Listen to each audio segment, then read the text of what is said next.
Hi friends, good morning from. అయితే నిన్న మొత్తం వర్షంలో రోజంతా రైడ్ చేసి మొత్తం డల్ అయిపోయినాం. కనీసం ఈ రోజన్నా మంచిగా ఉంటుంది ఏమంటే ఎక్స్పెక్టేషన్ ఉండే.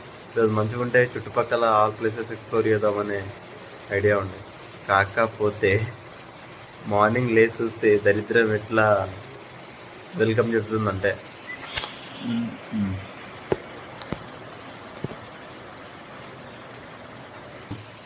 మామూలు కాదు, చాలా వర్షం పడుతుంది. ఈవెన్ నిన్న సాయంత్రం పడేదానికన్నా ఎక్కువ పడుతుంది. అసలు ఎట్లా రియాక్ట్ కానో అర్థమవుతలే.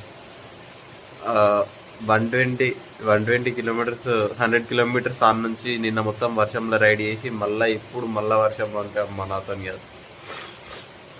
అసలు ఎట్లా రైడింగ్ జాకెట్ లేదు, సారీ రెయిన్ జాకెట్ లేదు, రెయిన్ గేర్ లేదు,